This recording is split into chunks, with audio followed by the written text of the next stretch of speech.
This is StarTalk. I'm your host, Neil deGrasse Tyson, your personal astrophysicist. I got with me my co-host, Chuck Nice. Chuck it, baby. Hey, Neil. All right. Always good to see you. So today, Chuck, this is an overdue topic for StarTalk. I don't know why we didn't do this years ago. Yeah. We're going to talk about horror. In particular, horror movies, horror stories, and why people like it. That's just weird. It is weird. It's like, why? Why do you like being scared out of your gourd? Why? Yes. What is this? And believe it or not, there is a person who studies this professionally. Oh, okay. As you know, we reach into the academic halls to find people with just the kind of expertise necessary for that topic. Right. And today we have Mathias Clasen. I think I pronounced his name right. And he's director of the, get this, Recreational Fear Lab at Aarhus University. Now, let me just say, you ain't going to find no brother anywhere who wants to engage in recreational fear. Our lives are filled with too much real fear. Actual fear. For us to be like, you know what I think I'm going to do is relax with a little bit of fear. Excuse me, could you do me a favor? Could you put some red and blue lights on while I'm driving? I just want to experience a bit of recreational fear. Right, and wait, and there's that spooky house on the hill. Let's go hide in it. Yeah, that's right. So the Aarhus University is in Denmark. Yeah. So he's Danish here, and he's associate editor. Checking his pedigree here. Associate editor of Evolutionary Studies and Imaginative Culture. I mean, this is like, my gosh, the people have expertise in this stuff. I love it. He's author of Why Horror Seduces. Ooh. And something it's coming out around now is A Very Nervous Person's Guide to Horror Movies. And so and he's got a TED Talk, Lessons from a Terrified Horror Researcher. So this is, all right, we got it here. This is... Matthias has all the bases covered, man. But Matthias, tell me, well, first, welcome to StarTalk. Welcome. Thank you. Thanks. Okay, excellent. I don't know what recreational fear is. I'm sorry. You're going to have to explain that one. Right. Yeah, I think it's a concept that we invented for the occasion. Okay. But we define it as those kinds of activities in which people derive pleasure from fear. So the prototypical... Crazy people do that, yeah. Yeah. Okay. Well, actually, we can get back to that. But okay. The prototypical example of recreational fear is probably horror movies, Stephen King novels, horror video games, haunted attractions. But also activities like extreme sports or pretending you're a monster and chasing your kids through the apartment. That's a kind of recreational fear activity in which the child gets to experience what it feels like to be a little bit afraid while realizing there is no real danger. So it's fear while maintaining the cocoon of safety. You know that you're safe, but yet somehow you're tricking your brain into feeling like you're scared. Right. Okay. Wow. Okay. Wow. So, and you would distinguish that from like Chuck is saying, actual fear, where there is no safety net there. Or you don't know that there's a safety net, so the fear triggers different things within you. So did you come to this as someone who's just a big fan of horror novels? What's your background on this? Yeah, well, I used to not be a big fan. I used to get nightmares from the most, innocent ghost story. But then something changed in my teenage years, and that's a very usual trajectory. A kind of hedonic reversal where what used to be aversive to me became attractive. And aren't teens a big part of the marketplace for horror movies? Yeah, they are. We did some studies on that, the relationship between age and horror liking. But my professional interest really grows out of, personal fascination. And so that is the normal trajectory? Yours is the reverse. Well, the normal trajectory is that kids are fascinated with scary stuff, but mildly scary stuff. And then that fascination kind of increases during development, and it peaks in the late teenage years, and then it slowly decreases for the rest of one's life. Gotcha. Yeah, so I'm fairly typical in that respect. Okay. Well, that may explain why I live my entire life terrified, because You're I'm stuck in a old. teenager's I'm mind. right. Exactly. I can't grow up. Well, but why is it that, okay, if that's an arc and if it's normal and it's a common human trait, why isn't it in everyone? What do we have our numbers here? Is only about half of people like horror? I would be in like the other half, right? It's not that I'm afraid of it or I'm just not interested. All right. And so once again, the scientists, look at that. Once again, the analytical mind overrides everything. Yeah, it kind of did. And so tell me what's going on? What is the recipe in the half of people that do enjoy this versus those that don't?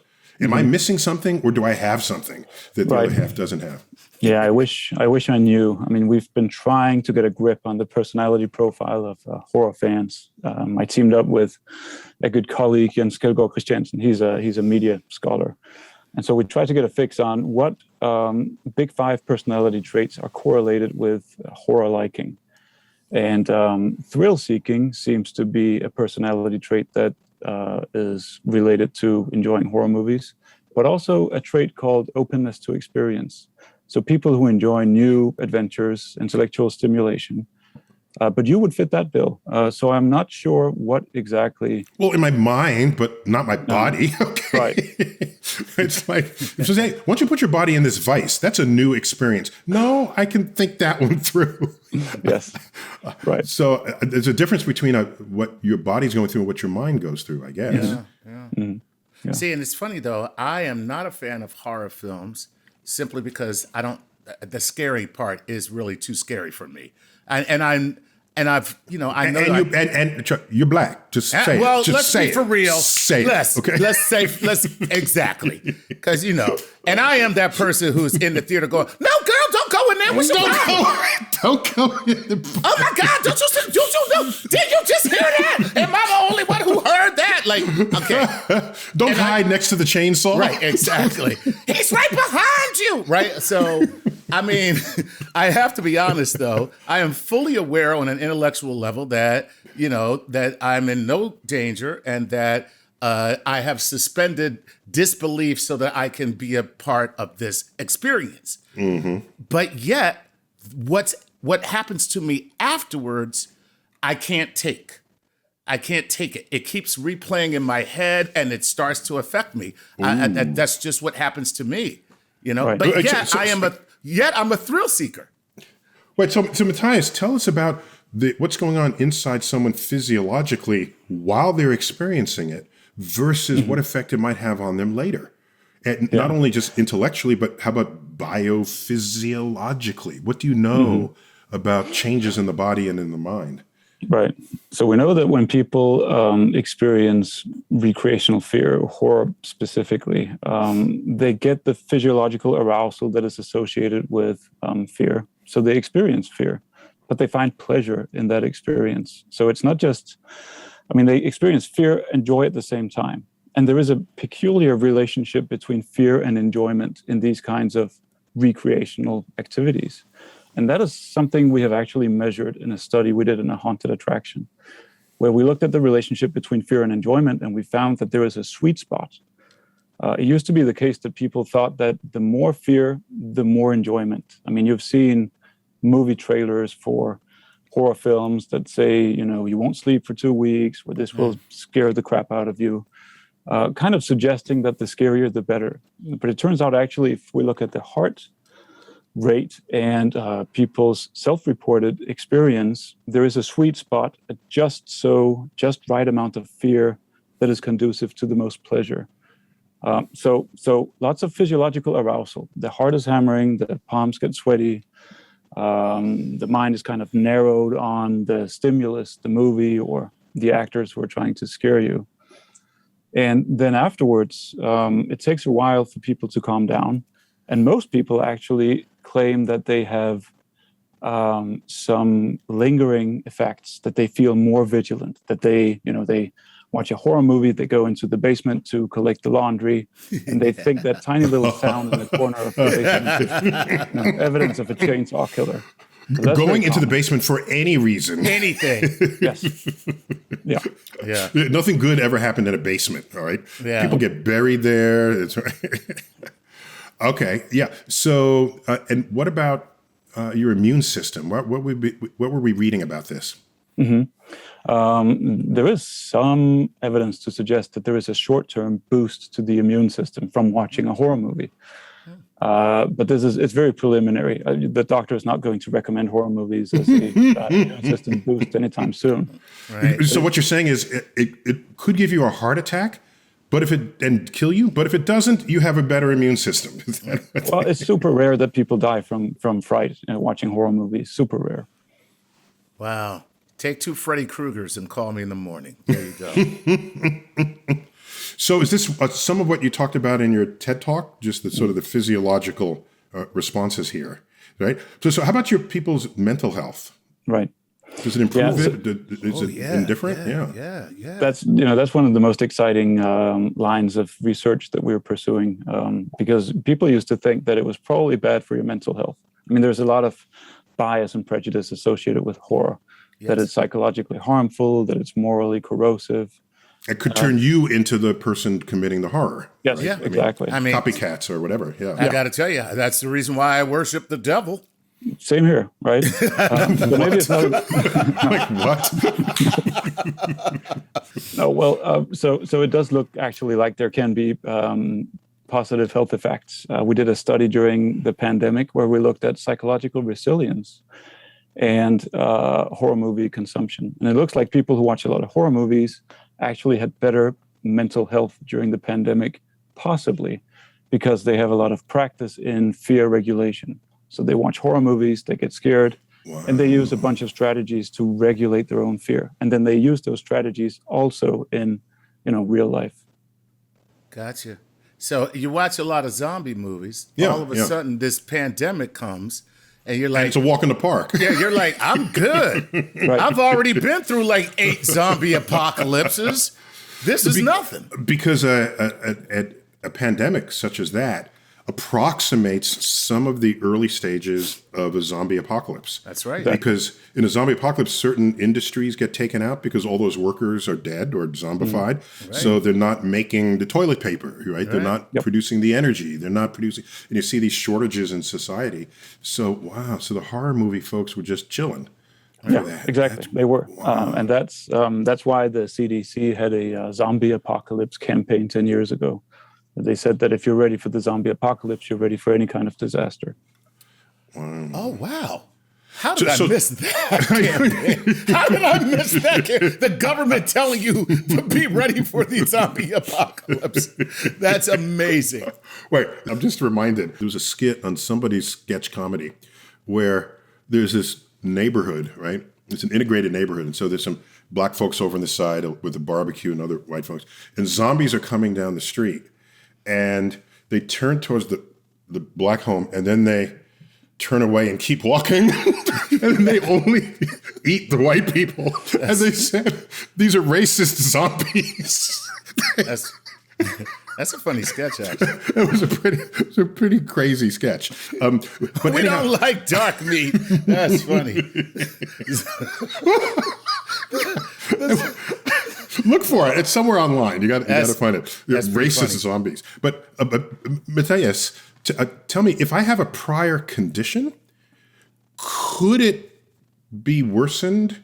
So sorry, not necessarily a prior physiological condition, but a prior mental condition. Mm-hmm. If I come from war and I have some PTSD, could this trigger something within me? That's an important word these days. What triggers you? Yeah. I think it could go either way. So there is some evidence to suggest that people with pre-existing mental health conditions can be hurt by horror movies. But there is also now emerging some evidence to suggest that people with anxiety disorders actually get relief from watching horror movies, so that they self-medicate with scary movies. for a bunch of reasons. I think partly because if you have an anxiety disorder, you find yourself in this fog of free-floating anxiety day in and day out with no clear source and no control. But and no benchmarking of it. Yeah, no calibration exactly. For it. Yeah, interesting. Exactly. And that kind of calibration and the sense of control and a clear identifiable source comes with seeking out a horror movie. And maybe also the kind of practicing of coping skills, the emotion regulation expertise that you can develop through engagement with recreational fear. Well, we got to take a quick break, but when we come back, more on the sort of physiology and psychology of fear with Mathias Clasen. I think, again, did I pronounce your name right, sir? Close enough. Mathias Clasen. Yes, there it goes on StarTalk. We're back. StarTalk. Part 2 of our investigation into horror. What it feels like, what you're thinking, how you react to horror movies and horror stories. And we've got one of the world's experts on this, Mathias Clasen, and he's the director of the Recreational Fear Lab. Yes, such a thing exists at the Aarhus University, and this is in Denmark, of course. So let's continue with this. Mathias, tell me about, do you have to keep feeding the horror to the person? Or is just one or few of these experiences good enough for them to just reflect on it? So in other words, is it like a drug? Do you have to get more and more and more of it as you continue? In order to derive pleasure from it? Or, yeah, exactly. Right. Does your thresholding keep rising and you have to then get more and more of it? I think probably yes. I think there is a kind of habituation, just the same as if you're an aficionado of hot peppers. You'll probably graduate to ever increasing. You build a tolerance. Yeah. And I think you build tolerance in different ways. I mean, once you've seen something that shocked you, if you see it many times, then it kind of loses its ability to shock you. And also over time, people develop media literacy. They become better at using strategies for reducing fear in response to a horror movie, for example, by reminding themselves that it's just a movie or by seeing through the effects that create the scares. Interesting. It's funny because, the same thing happens kind of with comedians. They don't laugh. And then what they do laugh at becomes more and more dark.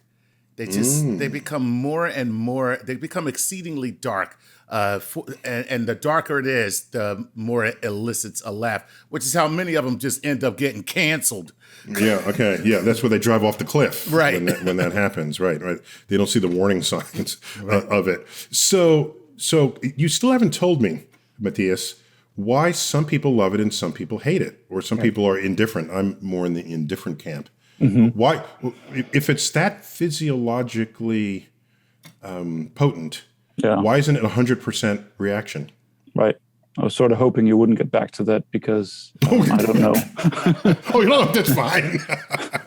That's fine. Because what we will be doing in our third segment is bringing on our favorite neuroscientist to tell us what research in neuroscience says about this. Because you come to this from the literary side of academia, correct? Yes. But you're still doing experiments on people, so that's cool. Yeah. Sort of like experimental psychology. Yes, I teamed up with people who have expertise in cognitive psychology and experimental studies. So it's a big part of what we do.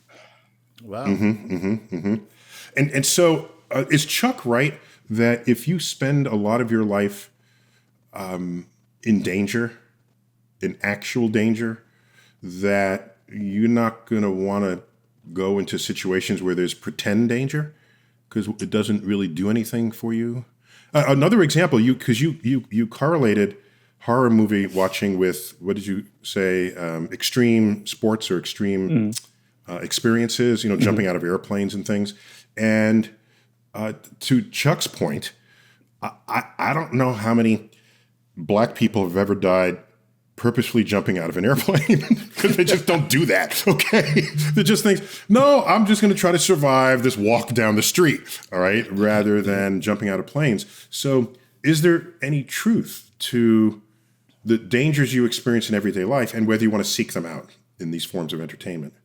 Right. That's one of the many, many things we don't know. I'm not so sure because horror movies did better than ever before in 2020 and 2021. I mean, the market share of horror movies just blew up. So people are finding themselves in a pretty scary world, and yet they seek to scary entertainment, perhaps as a context in which they can confront, anxiety and have a little bit of fun with it, derive a little bit of pleasure from it. Yeah, but if you can get accustomed to, what's the term you used? The novelty of the horror can wear off, and they have to sort of do it a little differently next time. I'm reminded when Steven Spielberg spoke of Jaws, he had a regret in that movie. The regret was he showed twice a bobbing, decapitated head in the water. Right. Okay. And he said, I should have never done that a second time. Because he watched people's reaction. The first time, it was like, "Aah!" And the second time, another bobbing head. And it completely lost the impact. And so then that was one of his earliest movies. And he learned from that. Right. And so I'm just curious if showing the same thing twice loses its novelty. Haven't we run out of horror movie plots by now? or ways to scare people? Aren't we done?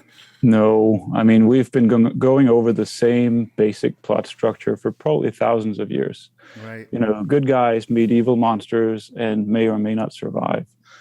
So it's kind of like the blues. You have a few chords, and you can get a lot of creativity out of different combinations of those chords. So I think that the building blocks of horror are few and basic, and they are circumscribed by human biology. The kinds of things we fear are reflected in horror. I get what you're saying, but why is it that the things that we fear are never, like the real things we fear, are very rarely represented in horror films? Like for me, the horror film would be, the mortgage is late again.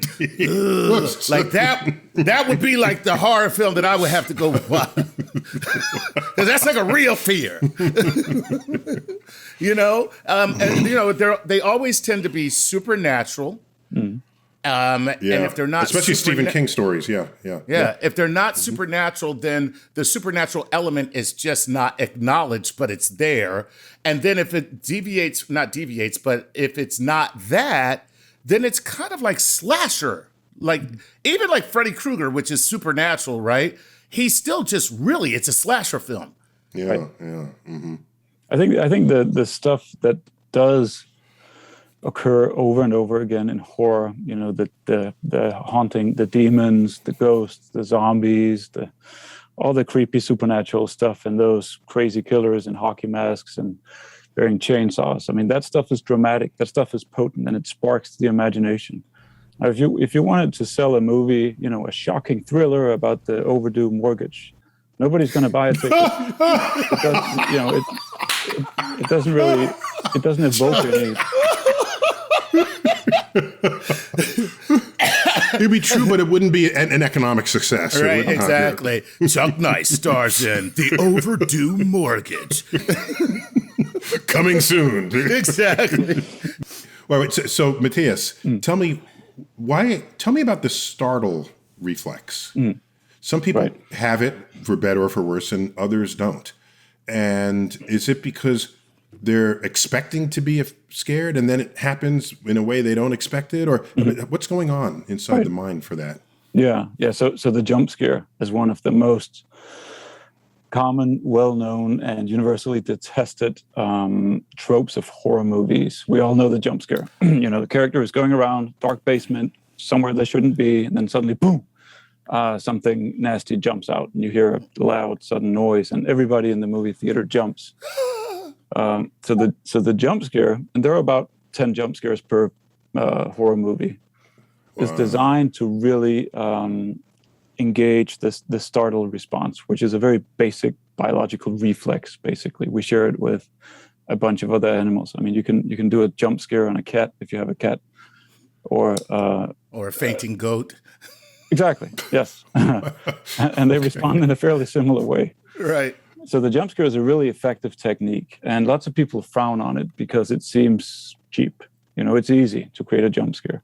Now let me ask you can do this. it not only visually, but also with sound. Yes. Right? You can have it quiet, and then there's a loud sound, even if nothing jumps in the way. Yes. That can startle you too, right?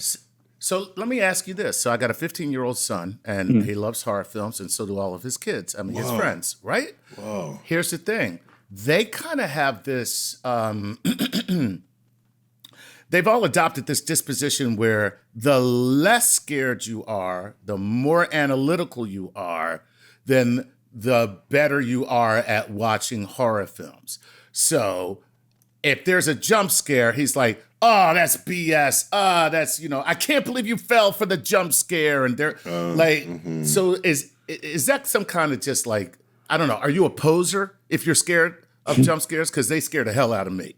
Right. They scared the hell out of me as well. But it sounds like your kid and his friends are using a very effective coping strategy. I mean, approaching horror movies as construction. They're trying to get behind the scenes and see the jump scare for what it is, a cinematic technique. And that's one of the reasons why I think people should watch horror movies with their kids, to teach them how to approach it analytically, because that's an important skill. Except that he's the one teaching me. Right. Yes. Yeah. The roles are flipped around. Roles are reversed. Yeah. Do you have any insights into how or why Key and Peele, after that racist zombie skit that they performed, Chuck hadn't seen it until the break. I had not seen it until the break, and I got to tell you, man. The man looking at it during the break. Oh, my God. It's hilarious. Yeah. So, and what happens? So, Jordan Peele afterwards does a horror movie called Get Out. Oh. Right? And so, is this something every director wants to do? Do you think you got to have at least one of these in your portfolio? Or any thoughts about that?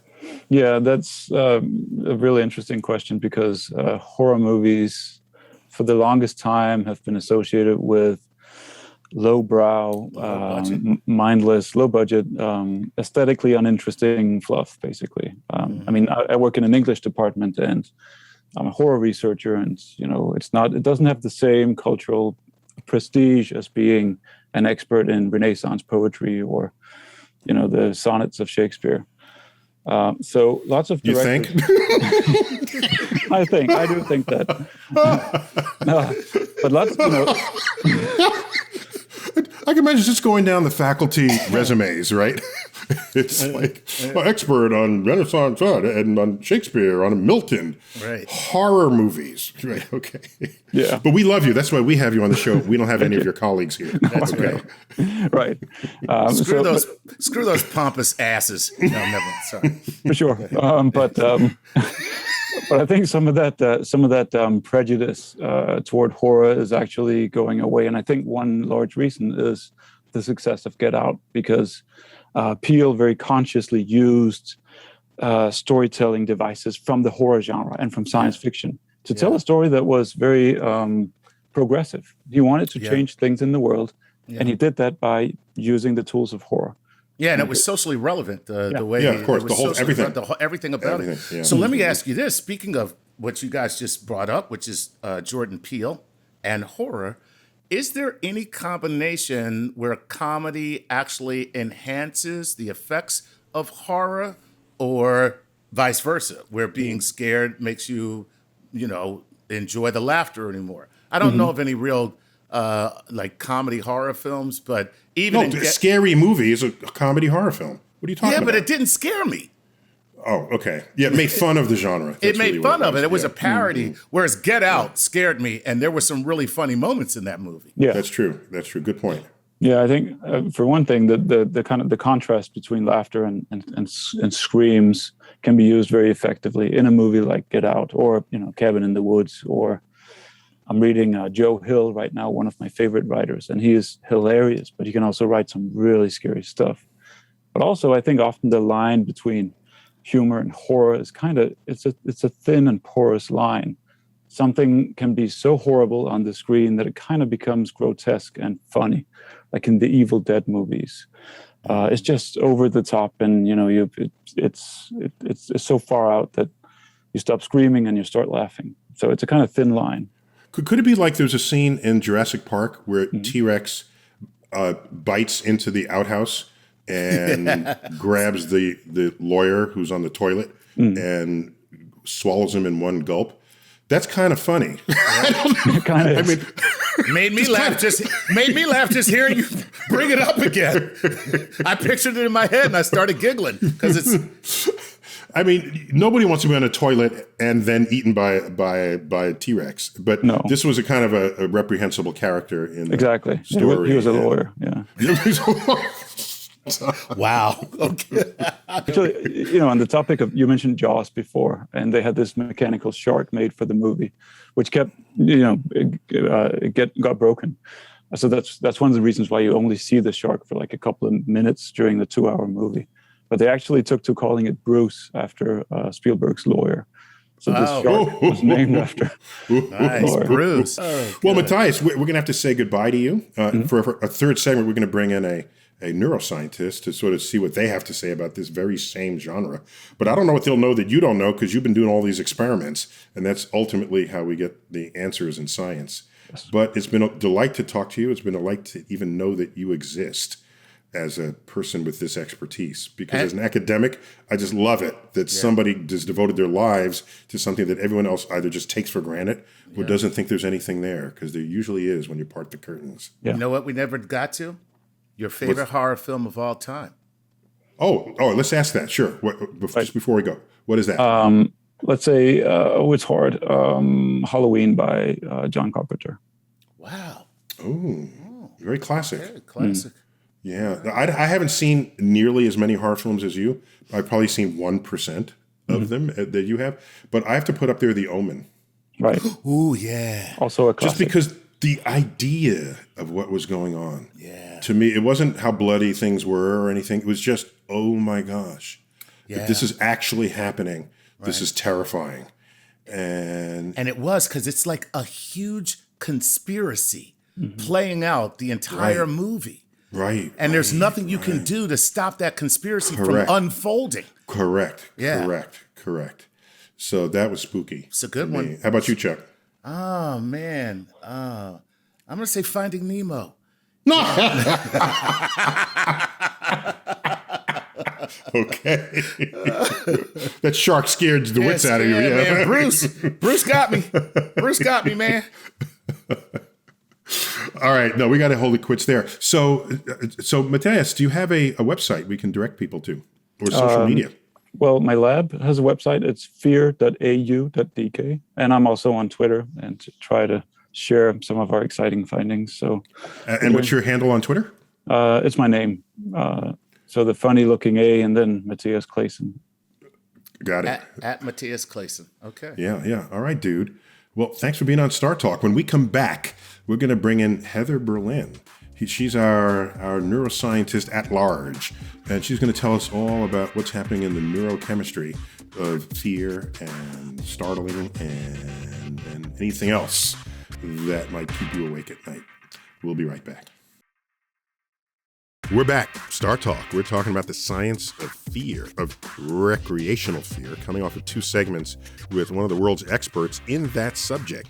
There is that subject, of course, from the Recreational Fear Lab, Mathias Clasen is it Denmark, Chuck? Where that was? I think so. Yes, it is Denmark. Yeah. So we thought we'd bring in our favorite neuroscientist to see what she has to say about Heather Berlin. Heather, welcome back to Star. Always good to have you in arm's reach of us.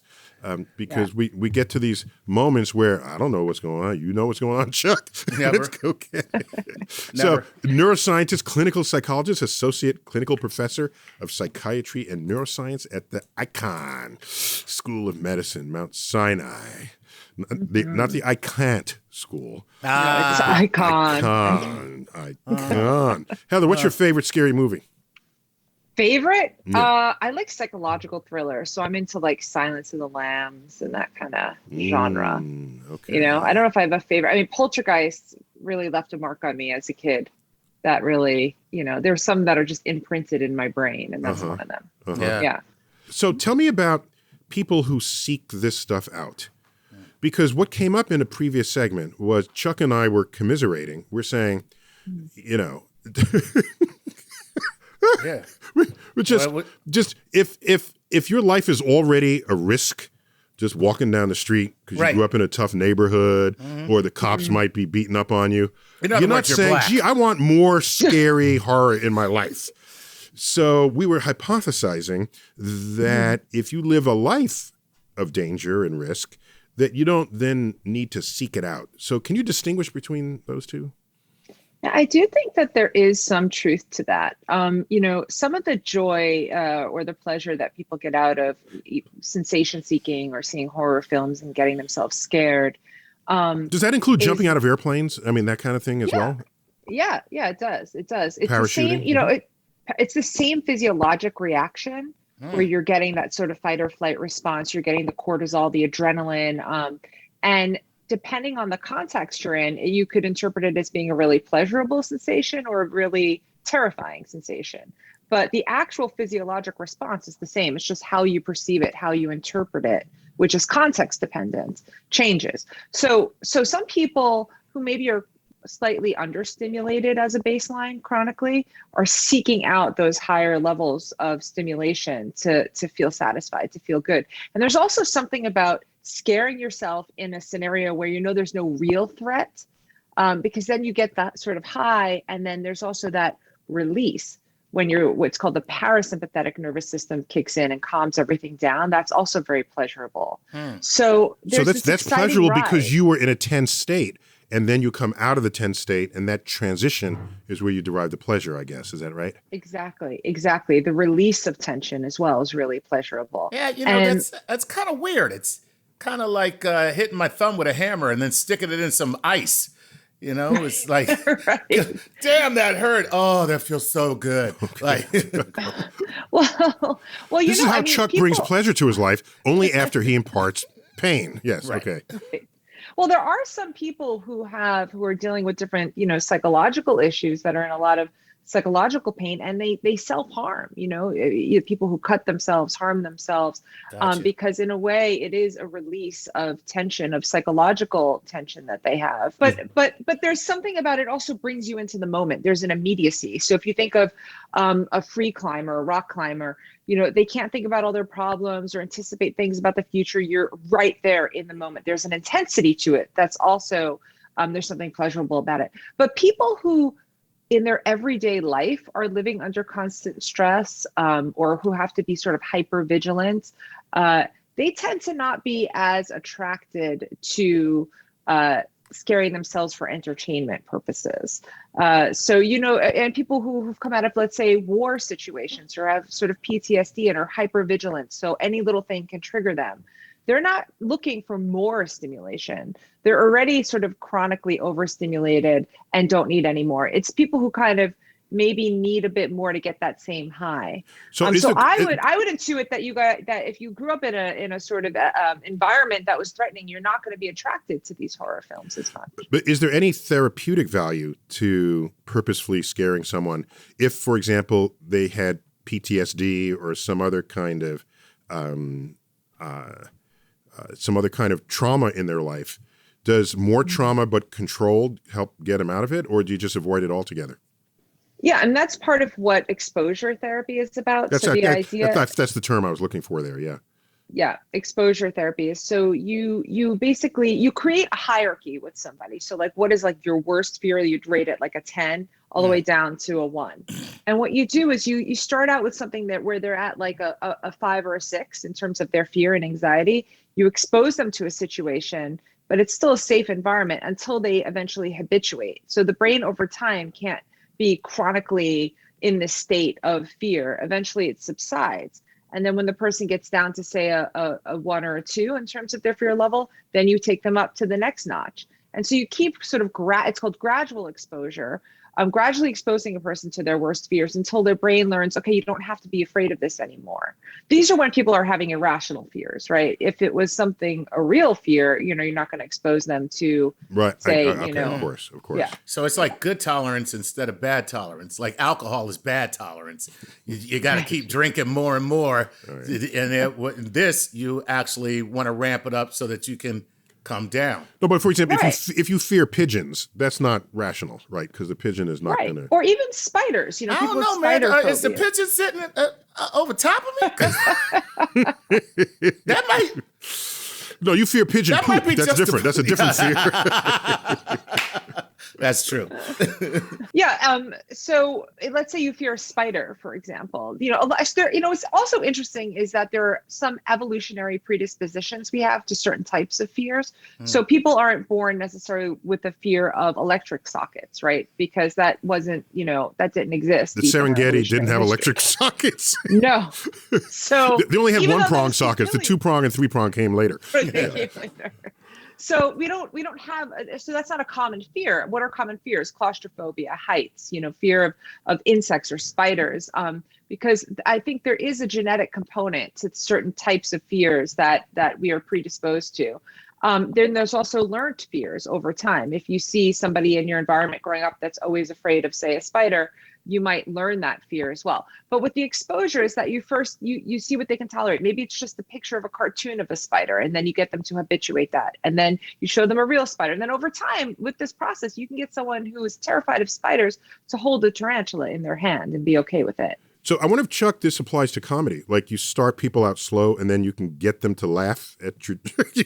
Yeah. No, it doesn't work that way. It doesn't work that way. You start out slow and then it's all downhill from there. Wait, so Heather, what about people who don't have a fear factor but still love horror movies? Like, what are they getting out of it? The people who love, this is the thing with horror films, is that it activates this sort of fear center of your brain, the amygdala. And there's a way, in a sense, it's like you're almost rehearsing for if there was a real threat, but you're doing it in a safe environment. So you're kind of, okay, well, what would happen if I was walking down the street alone and I heard a strange noise or a man came at me? And then you're in a way, you're putting yourself in the scenario, playing it out. And then you'll have a toolkit for if anything like that ever happened to you in real life. So there is some sort of rehearsal aspect to it as well. Yeah, the problem with that rehearsal is in all these movies, the people do the dumbest thing ever. It's just like, well, let's run to the shed. Yeah.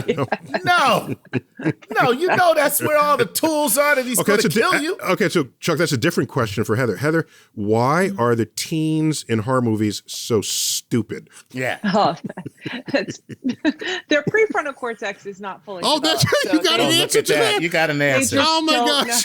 There's no rational thought. It's just pure adrenaline and That's rational. Funny. It would not be believable if you had a 40-year-old person saying, let's run to the haunted house to be safe from the scary things. That doesn't play accurately. Very good. No. Because we have a more evolved prefrontal cortex. We can kind of override the fear response, think things through a little bit more and make more logical decisions. And also sex isn't worth dying for because we've had it. Like, because they always die. You know what I mean? So it's just it's like, the virgin never meet me dies. by the lake and we'll go skinny dipping. And it's like, nah, how about this? You meet me at 2:00 tomorrow afternoon, okay? And we will do it. How about that? I don't have to go to the lake at midnight to have sex. So Heather, what about the startle response? I mean, you could be like intellectually afraid, but to be startled, for example, I bet when you were watching Silence of the Lambs, there's nothing really startling in that, right? Mm-hmm. So what's the difference between not being startled but still being afraid? Oh, yeah. So, okay, well, the startle response is an unconscious response, right? The brain, there's different pathways in the brain. There's one that just goes straight to the amygdala that sets off this sympathetic nervous system, which puts into place this fight or flight response. And that can happen automatically. That's kind of a startle response. So stimulus comes in, a loud noise, you jump. Then there's the kind of slower, more cognitive fear response, which is that psychological thriller that is more about the anticipation, which is building up a suspense and the fear of what might happen. And films are really good at doing that. That's how I felt with Get Out, by the way. That wasn't specifically a horror movie, but it had me terrified just because as I said in the earlier segments, I have been in situations that greatly resembled many of the scenes portrayed in that film. And, people coming up to you, I Wow. like your body. I like this. I like that. And it's like, okay, why? What do you, what? Yeah. And they took this to like a scary extreme where people then start bidding on your body after a brain transplant. And so they don't want your brain, they want your body. It was like, whoa. So, and it has more to do with anxiety. So the difference between anxiety and fear is, anxiety is anticipation of a future threat. Something bad might happen. And so you're getting these cues and these signals like you need to be prepared. Something bad might potentially happen, though it hasn't happened yet. And that's anxiety. Fear is that immediate, it's happening right now, run for your life. And so there's this subtle difference between the two. And humans are one of the only animals that actually can have anxiety, which is fear of a future, potentially bad something happening, because we can think far into the future. Animals are more just having that immediate fear response and less so about anticipation of a future negative event. No animal ever said, next week, this could be bad for me. That's not a thing. Exactly. No. Wait. So Heather, if there's, can you explain to me the difference between fear factors on things that we obviously didn't evolve to be afraid of? So some people might be afraid of a chainsaw. Some people might be afraid of some other weaponry, and people tend to be more afraid of that than just a gun, right? Since when are guns ever used in horror movies? Like never.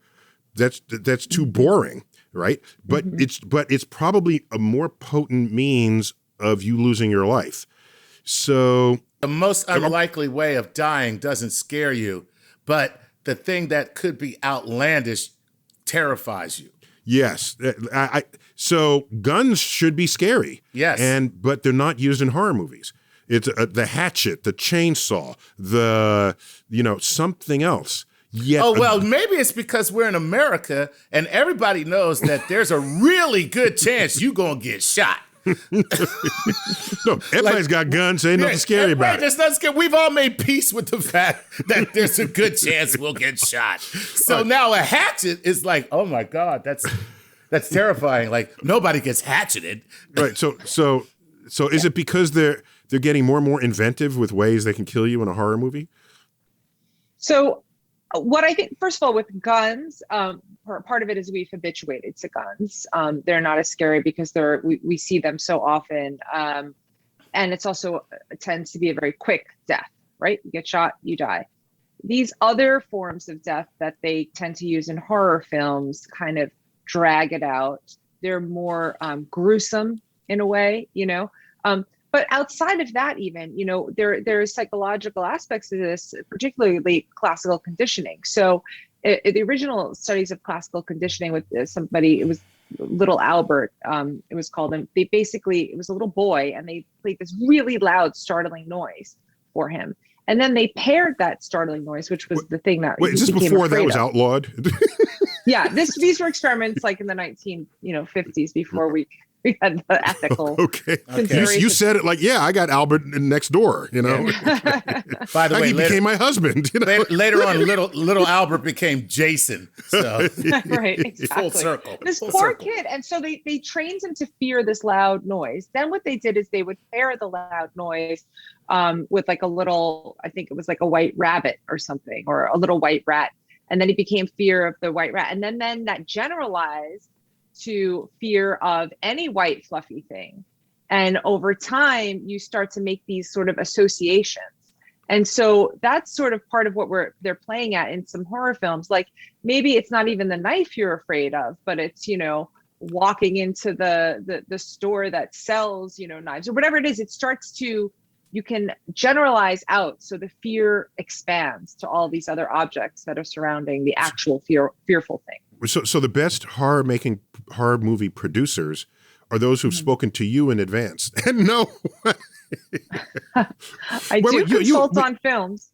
Yeah, I mean, filmmakers really do understand the psychology of fear, and they really play on your fear. Part of it has to do with uncertainty. So there's a suspense, there's a buildup. They're playing with your, because when you're uncertain if something is going to be there, is there going to be a tiger present or not? You're hyper vigilant. You're paying exquisite attention to what's happening in the environment, anticipating something happening. So they kind of rope you in with that, with some suspension music. And then it's the shock, the fear, and that's where the adrenaline surges. So they're playing with your neurochemicals in ways that they understand how, after working with people like me, and they're masterful at it. So it's like almost like when you enter a movie theater, you're allowing your brain to be played in a way, and you're going on a kind of emotional roller coaster ride, and you're allowing yourself to go on that with them. But that the music, the lights, all of it is to build the suspense and the unexpected, and then suddenly, burst out and scare you. What about being scared of things that are not real and were never real? Right. Like ghosts or vampires. Vampires. Like, why? Is it because we have such a good imagination that the never real become real for us to fear them? It feels very inefficient, evolutionarily inefficient, to fear things that never existed. Yeah, like my irrational fear of Santa Claus. So we have these evolutionarily older systems that are at play, and they can be easily triggered by uncertainty. Ghosts, it's this uncertainty. You hear a sound, you hear a noise. And then, of course, we've been fed information from films from the time we're little kids, right? So this imagery has gotten in there, and we make these associations, even though our rational brain, our prefrontal cortex knows, there's no such thing as the boogeyman, for example. But there's this more animalistic part of our brain that's been fed this information over many years. And so it can't help but sort of have an automatic thought like, oh, what if it's a ghost? What if it's the boogeyman? And then only after does your prefrontal cortex kick in and give you is giving you a rationalization of the fear. And then it can start to quell it. Then it starts to downregulate the amygdala, the fear center of the brain. So what happens is first the amygdala, the fear is triggered. Crazy thoughts can, pop up based on things that you were exposed to in childhood even. And then the prefrontal cortex says, oh, no, it's okay. It was just the cat knocking something over. And then it calms down the amygdala. I got you. And So then you need all the pieces working together in a sequence. Absolutely. There. Interesting. Yeah. Because when I was a very geeky kid, and I just rationalized away almost all fear that would grip others in tension. So what are you afraid of? Are you afraid of anything? Yeah, see, I can't think of anything. I don't startle. I don't, if someone jumps in front of me, it's like I'm ready to fight them. I can do that because, I used to do martial arts, but I don't fear it. Sharks? I'm not swimming with the sharks. Okay, yes. So then let me get it. You fear land sharks. There you go. Okay, I should be fine. Thank you, Heather. So I would fear things in places where such things exist that I fear, but I know never to go there. How about that? Okay. So I'll tell you my biggest fear. My biggest fear, and I'm sure I'm not alone in this, number one is death. I definitely don't want to die. So that's a huge fear. And another, and this is probably not a fear that you have, but if anybody offered me to go to space, like go stay at the International Space Station, I would say, hell no. Because the idea of being trapped in a little tube and away from Earth is, to me, terrifying. So okay, I would do it only if the person who designed the spaceship had already sent their mother and brought them back successfully. That's the data that I would use to override that fear, and then I would go. Okay, so you have a very strong, the prefrontal cortex is strong in you. Oh,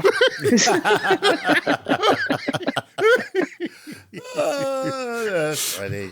You may go in peace with the force. Fear is the beginning of the dark side. Guys, we got to call it quits there. This has been a fun show. I learned a lot. And this is a great topic. Maybe we can revisit it in other ways, because there's no end of fear and fear factors on the scientific frontier, especially in your field of study, Heather. So thanks for coming in for this. Absolutely. Thanks for having me. All right, Chuck, always good to have you, dude. Always a pleasure. This has been StarTalk. We've been talking about the science of fear. And as you know, on StarTalk, we talked about the science of everything. It happened to be fear this time. All right, I'm Neil deGrasse Tyson, your personal astrophysicist. Keep looking up.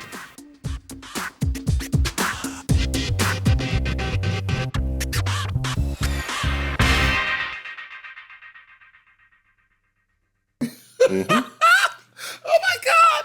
I'm sorry, What? I'm watching the sketch. While you guys were doing that, I'm watching the sketch. It's completely hilarious. Hilarious. No, yeah, I thought it was like, I didn't realize that the zombies themselves are racist. All the zombies are white. And Key and Peele are walking around, and the zombies won't go on because they're afraid of the black people. Because they're actually afraid of black people, and they're zombies. And then there's one scene where the little girl just goes, and the parents go, no. The zombie parents are like, no. Oh my God, I'm sorry. I'm sorry. Okay. How could you not known about this? Chuck, you're the man. I can't believe I didn't know about that sketch. Okay. Oh my God, that's hilarious. It's so funny. Okay, sorry. Oh,